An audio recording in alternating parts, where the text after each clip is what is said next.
આજના મુખ્ય સમાચારની શરૂઆત કરીએ તો હવામાન વિભાગની આગાહી પ્રમાણે સુરતમાં વરસાદ વરસી રહ્યો છે। સુરતના અનેક વિસ્તારોમાં વહેલી સવારથી વરસાદ પડી રહ્યો છે। સામાન્ય વરસાદ પડવાથી શહેરમાં પાણી ભરાવાની સ્થિતિ યથાવત છે। સુરત શહેરમાં વરસાદનો ત્રીજો રાઉન્ડ શરૂ થયો છે અને હવામાન વિભાગને આગામી 3 દિવસ દક્ષિણ ગુજરાતમાં વરસાદને લઈને આગાહી કરી છે। તો સુરત શહેરમાં વહેલી સવારથી જ વરસાદ વરસતા પાણી ભરાવાની સ્થિતિ સર્જાઈ છે અને સિવિલ ભટાર રોડ ઉપર પાણી ભરાતા લોકોને હાલાકી પડી રહી છે। મજુરા, રિંગ રોડ, ભટારમાં વિસ્તારમાં પાણી ભરાવાની સમસ્યા સર્જાઈ છે। સ્થાનિકોનું કહેવું છે કે ભારે વરસાદ હોય કે હળવો વરસાદ હોય, શહેરમાં પાણી ભરાવાની સમસ્યા દૂર નથી થતી। સાથે સાથે કોર્પોરેશનની વારંવાર ફરિયાદ કરી છે, તેમ છતાં પાણી ભરાવાની સમસ્યા દૂર થવાનું નામ નથી લઈ રહી। બીજી બાજુ મિત્રો, રાજકોટ આરોગ્ય વિભાગ સતર્ક બન્યું છે। રાજકોટમાં અલગ અલગ ખાણીપીણીના વેપારીઓને ત્યાં આરોગ્ય વિભાગે દરોડા પાડ્યા છે।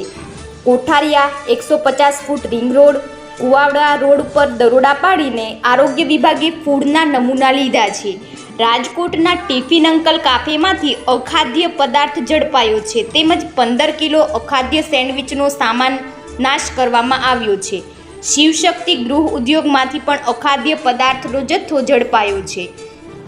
દેશના ખાદ્ય તેલ તેલીબિયા બજારમાં ગત અઠવાડિયે ઊંચા ભાવ પર ઓછા કારોબાર વચ્ચે મગફળી તેલ, તેલીબિયા તેમજ આઇલ્ડ કેકની નબળ માંગને લીધે સોયાબીન તેલીબિયાના ભાવ ઘટાડાની સાથે બંધ થયા હતા।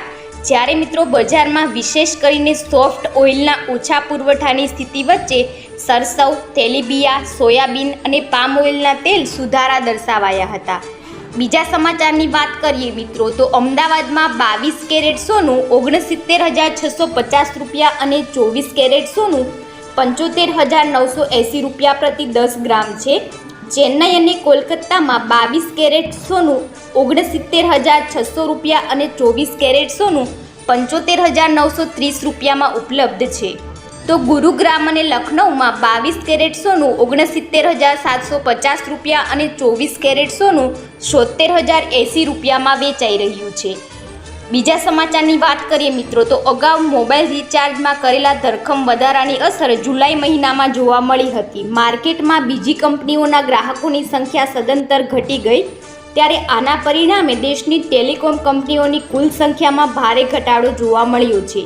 જુલાઈ પહેલાં ભારતી એરટેલ, વોડાફોન આઇડિયા, રિલાયન્સ જીઓએ મોબાઈલ સેવા રિચાર્જ દરમાં 10થી 27% વધારો ઝીક્યો હતો।